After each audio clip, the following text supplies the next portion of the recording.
કેટલું box office થાય તો 25 કરોડની રિકવરી આવે? કમસે કમ 80 થી 100 કરોડ. ત્યારે 25 કરોડ રિકવર થાય? એબ્સોલ્યુટલી. તો આ ગણિત શું છે? આ ખરેખર ઇન્ટરેસ્ટિંગ છે. એટલું બધું કમાય ત્યારે 25 કરોડ રિકવર થાય. હા. કેમ? બાકીના પૈસા ક્યાં જાય?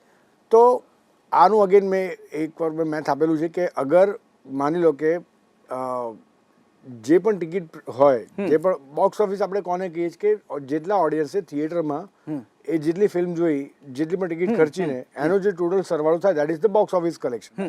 આજે આપણે એવરેજ જોવા જઈએ કે 100 થી 125 રૂપિયાની આસપાસમાં અગર ટિકિટ માની લઈએ કે એટલામાં પડે છે, તો 100 રૂપિયાની ટિકિટ પ્રાઇસ ઉપર સરકારે 12% જીએસટી રાખ્યો છે.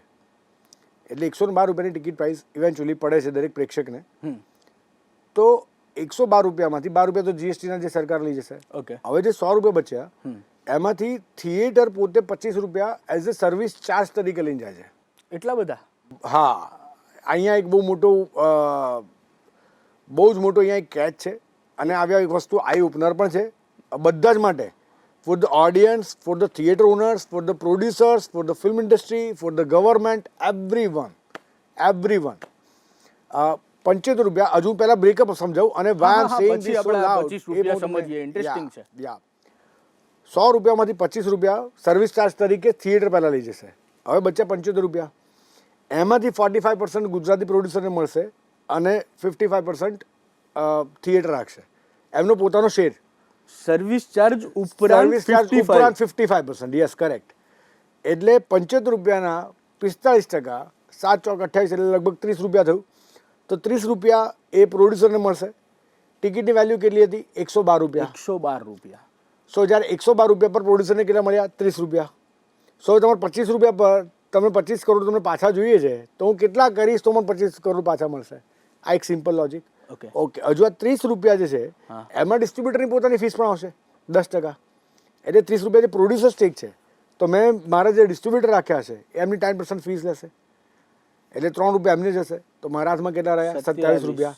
112 રૂપિયાની ટિકિટ પ્રાઇસમાં પ્રોડ્યુસરને કેટલા મળ્યા? 27 રૂપિયા. આ ખાલી ફર્સ્ટ વીકની વાત છે. અચ્છા. હવે જો અગર સેકન્ડ વીક આવે તો એ અગેન પર્સન્ટેજ રિડ્યુસ થશે પ્રોડ્યુસરના રિડ્યુસ થશે. રિડ્યુસ. પેલા 25 રૂપિયા જે સર્વિસ છે એ એમનું તો એઝ ઇટ ઇઝ રહેશે. ઓકે.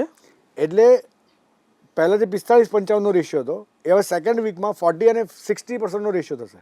40% પ્રોડ્યુસરને મળશે, 60% થિયેટરને લઈ જશે. અચ્છા, થિયેટરના વધશે પાછા? થિયેટરના વધશે.